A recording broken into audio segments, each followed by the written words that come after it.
लगातार आपके सामने अलग अलग भाषाओं में परमेश्वर का वचन लेकर आ रहा हूं।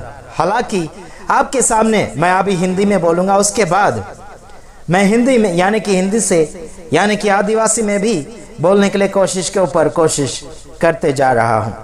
तो आइए हम देख लेते हैं।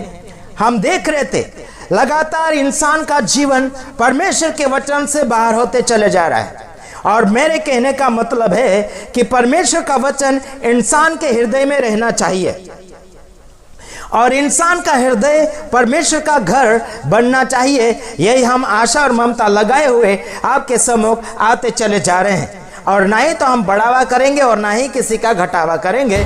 जो सच्चाई है और जो झूठ है सामने की ओर लाकर रखते चले जा रहे हैं। आपको क्या मद्देनजर आ रहा है? क्या आपको हम कहना चाहते हैं और आपको हम जागरूक भी करना चाहते हैं? आज लोग पाप की निंद्रा में सोए हुए हैं और बुराई करने की निंद्रा में भी लोग सोए हुए हैं। हालांकि बुराई के ऊपर बुराई करते चले जा रहे हैं, देखते कुछ नहीं, आंखें साफ करते नहीं, और जो नहीं दिखा और उसके बारे में भी बहुत कुछ वाफाए फैलाते चले जाते हैं। बीते हुए दिनों में यानी कि एक जगह यानी कि मध्य प्रदेश के अंदर एक पास्टर ने भूल किया, जैसे कि दूसरी शादी उसने कर ली और उसने कोर्ट मैरिज कर लिया। हालांकि उसके विरोध में मैंने वीडियो नहीं बनाया। तो कुछ लोगों का कहना है कि आशीष राजकुमार ने कुछ पैसे खा लिए होंगे, इसके वजह से उनके विरोध में उनके खिलाफ में वीडियो नहीं बनाया, ऐसे सुनने में आ रहा है। और कुछ लोगों ने कहा भी। तो देखिए मेरे भाइयों बहनों, मैं किसी से पैसा नहीं खाता हूं और ना ही किसी से लूटता हूं। हालांकि वीडियो बनाने के लिए और वीडियो डिलीट करने के लिए किसी के पास पैसा हम लेन देन नहीं करते हैं। हालांकि आपको मैं कहना चाहता हूं, जिस बातों में हम आगे बढ़ रहे हैं उस बातों में क्या करना चाहते हैं वो हम कर रहे हैं, लेकिन आपको जिस हिसाब से सेवकाई करना है उस हिसाब से करो, बल्कि पवित्र आत्मा के अगुवाई के बिना बिल्कुल ना करें। हालांकि सुधारना है, संवारना है। अगर व्यक्ति मान रहे हैं उनकी गलतियां, तो जरूर उन्हें सुधारने के लिए, समझाने के लिए कोशिश की जानी चाहिए। हालांकि उनके पीछे हाथ धोकर बिल्कुल नहीं पड़ना चाहिए। हालांकि हम आने वाले समय में बहुत से ऐसे वीडियो आपके सामने ओपनिंग तौर पर लाने वाले हैं, जिसमें इंसान को जीना चाहिए और नहीं जीना चाहिए वो बातें आपको हम फरमाने के लिए कोशिश करेंगे। बल्कि आपका एक ही काम है, वीडियो हमारा ज़्यादा से ज़्यादा फैलाइए और अनजाने लोगों तक वीडियो पहुंचाने के लिए कोशिश कीजिए। भारत देश में लाखों करोड़ों लोग हैं और विदेशों में अलग अलग प्रकार की भाषाओं के साथ लोग अपना समय गुजार रहे हैं। भारत देश में भी अलग अलग भाषाओं के साथ गुजर रहे हैं। यानी कि आपको बताना चाहता हूं, भारत देश ऐसा देश है, हर जाति के और हर भाषा के लोग हिलमिल कर रह रहे हैं, और कुछ लोग नहीं रह रहे हैं जिनमें भेदभाव की आत्मा छाई हुई है, जो शैतानिक जीवन जी रहे हैं। आत्मिक जीवन में हो गए या फिर संसारिक जीवन में हो गए, कुछ लोग मैचिंग हो रहे हैं, कुछ लोग मैचिंग नहीं हो रहे हैं, इसलिए मार तोड़ हो रहा है। आइए हम देख लेते हैं वचन, जैसे कि कुलुस्सियों उसका 3:16 में क्या कहा गया है। हाँ चलो आइए हम देखते हैं कुलुस्सियों 3:16 वचन में क्या कहा गया है, और हम आपको समझाने के लिए काफी कोशिश के ऊपर कोशिश करते चले जा रहे हैं। तो आइए देखते हैं पौलुस के द्वारा हमें क्या समाचार मिल रहा है। आज आपको हमारे द्वारा कुछ ऐसी बातें मिलेगी जो आपने कभी सुनी होगी या नहीं सुनी होगी, लेकिन हम हमारे हिसाब से सोच रहे हैं आपके लिए हम नया कुछ बोलने जा रहे हैं। तो आइए देखते हैं, मसीह के वचन को अपने हृदय में अधिकाई से बसने दो। यहाँ पर वचन कहता है, यहाँ पर कह रहा है कि मसीह के वचन को अधिकाई से बसने दो। इसका मतलब है प्रभु यीशु मसीह के वचन को मन के अंदर, आत्मा के अंदर, हृदय के अंदर अच्छे जड़ पकड़ने दो, मजबूती लेने दो। कहां? मन के अंदर वाली बात हुई। आपकी सोचता, आपका गांव है, आपका मिशन, उसके विषय में हम बातचीत नहीं कर रहे, लेकिन आपके हृदय के अंदर, आपके मन के अंदर परमेश्वर का वचन यानी कि यीशु मसीह का वचन अधिकाई से, मजबूती से, ज्यादा से ज्यादा बैठने दीजिए, जड़ पकड़ने दीजिए, और नींव उसका मजबूत होना चाहिए। हालांकि कुछ भी बातों में गिरागिरी नहीं करना चाहिए। आगे लिखा है, और सिद्ध ज्ञान सहित एक दूसरे को सिखाओ। क्या कहा गया? सिद्ध ज्ञान के साथ एक दूसरे को सिखाओ। जो गलती कर रहा है, जो गड़बड़ियां कर रहा है, उनको सिखाओ। सीखे हुए को सिखा नहीं सकते, बल्कि जो गलती कर रहे हैं, जो चूक रहे हैं, उन व्यक्ति को सिखाने के लायक वही व्यक्ति खड़ा हो सकता जिसने मसीह यीशु के वचन को अपने मन के अंदर बिठाया है या फिर मजबूती पकड़ने दिया है। हालांकि आपको नजर आ रहा होगा कि कई वीडियो में हमने हंसते चेहरे बातें की है और कई वीडियो में गुस्से के साथ और बड़ी तगड़ी आवाज में आपको समझाने के लिए हमने कोशिश के ऊपर कोशिश जारी रखी है। आपके हृदय में परमेश्वर का वचन मजबूती पकड़ना चाहिए और सिद्ध ज्ञान के साथ आपको एक दूसरे को सिखाने की आवश्यकता हो चुकी है। मिलावट करना बिल्कुल नहीं है। अलग अलग भाषाओं में आप सिखा सकते हैं, लेकिन जहां पर समझ में आ रहा है वहीं पर वो भाषाएं आप बोल सकते हैं। तो आइए आपको यह भी बताना चाहता हूं, क्या लिखा है, और सिद्ध ज्ञान सहित एक दूसरे को सिखाओ और चिताओ। सिखाओ भी और चिताओ भी, मतलब धमकाओ, डांटो उनको।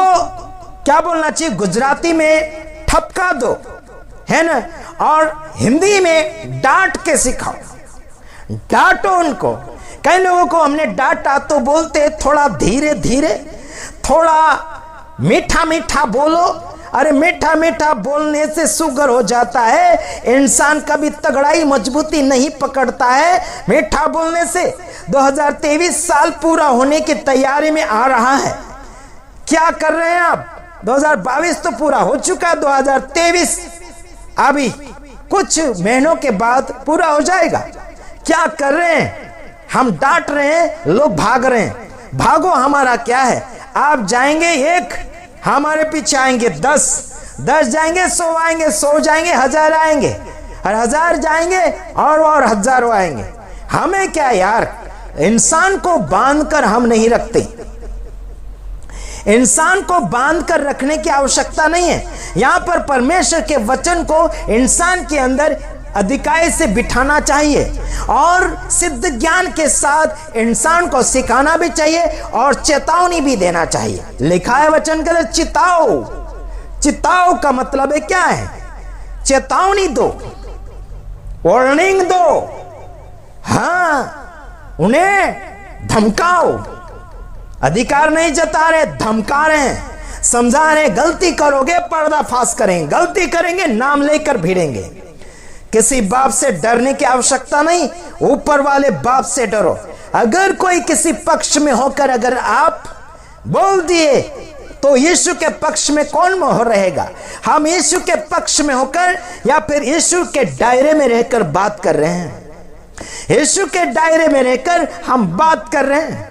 अदालत में भी अगर जाते हैं तो कटघरे में जाकर वहां पर बोलने के लिए इजाजत दिया जाता है। कटघरे के बाहर रहकर अगर बोलेगा व्यक्ति तो उसे लागू नहीं किया जाता है। हम यीशु मसीह के दायरे में होकर पवित्र आत्मा में आकर सच्चाई से आपको हम डांट रहे हैं और चिता भी रहे हैं।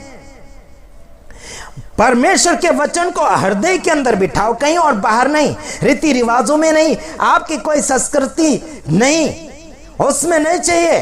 भारत की संस्कृति के अनुसार ये कर लेंगे, वो कर लेंगे, ऐसे करके इनका बहुत कुछ कारनामा चलता चला जा रहा है। हमने काफी कोशिशें की, बल्कि उसमें उनका कहना है कि धर्म के हिसाब से उनको अच्छा लग रहा है। देखिए मेरे भाइयों बहनों, धार्मिक बातों में सांसारिक बातें मिक्सिंग नहीं होती है, और जो मिक्सिंग करता है समझ लीजिए उसका ताल्लुक कोई संसार से जुड़ा हुआ है। आइए देखते हैं आगे क्या लिखा है। और अपने अपने मन में अनुग्रह के साथ परमेश्वर के लिए आत्मिक यानी कि परमेश्वर के लिए भजन और स्तुति और आत्मिक गीत गाओ। क्या कहा गया? अपने अपने मन में क्या करें? परमेश्वर के लिए भजन और स्तुति गान और आत्मिक गीत गाओ, ऐसे लिखा है। आत्मिक गीत गाओ ना। दुनिया भर में नाचना कूदना क्या ये आत्मिक गीत है? दिखाना मॉडलिंग जैसे दिखाना, कोई बैकग्राउंड डांस कर रहे हैं, जैसे हीरो के पीछे नाचा जाता है वैसे नाच रहे हैं। इसका मतलब है मसीह के वचन को हृदय के अंदर अधिकाय से नहीं बैठने दिया, बल्कि इन्होंने ऊपरी तौर से मसीह के वचन को लागू करना शुरू कर दिया है। नाचना और कूदना, परंपरा, रीति रिवाजें, दिखावट वाली बातें, कई प्रकार के सन और त्योहार जो पर्व लेकर आते हैं, ये सारे दिखावे हो जाते हैं। ये मसीह के वचन बिल्कुल नहीं है और ये मसीह के वचन हो ही नहीं सकते जो परंपरा, रीति रिवाज के साथ जुड़े हुए और अपने आप को ईसाई या फिर अपने आप को महापुरोहित या फिर अपने आप को महापुरुष, परमेश्वर के भक्त जन दर्शाने के लिए कोशिश कर रहे हैं। ये बिल्कुल रोंग जा रहा है। आपको क्या लग रहा है, आपको क्या समझ में आ रहा है, मुझे कोई पता नहीं, बल्कि आपकी करतूतें वीडियो के ऊपर मुझे बता रही है कि आप परमेश्वर की ओर से नहीं बल्कि शैतान की गुलामी के साथ जीना आपका हरकत दिखा रहा है। क्या लग रहा है आपको कि हम आपकी गलतियां क्यों ला रहे हैं सामने?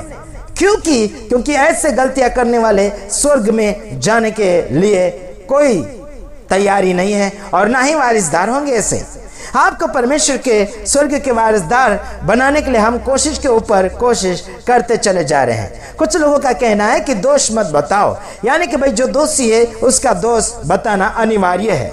अगर नहीं बताएंगे तो यह कानूनी अपराध भी है और ईश्वर के सामने भी अपराध है। आपको क्या लगता है, क्या हम आपकी गलतियां छिपाने के बाद क्या आप बच जाओगे? नहीं, है ना? और हम भी नहीं बचेंगे। तो देखिए, जिन लोगों की गलतियां मेरे सामने आती चली जाएगी, हम लगातार आपके सामने छानबीन करते हुए आपके सामने पेश करते चले जाएंगे और सुधरना आपका काम है। सुधरने का मार्गदर्शन हम वचन के द्वारा आपको बताते चले जा रहे हैं। तो आइए हम दूसरी वीडियो में आएंगे, तब तक के लिए यहीं से आपको हम विदाई देना चाहते हैं। God bless you. आप दूसरे वीडियो में आइए, तब तक के लिए आप जाइए और इंतजार कीजिए दूसरे वीडियो का। आमीन।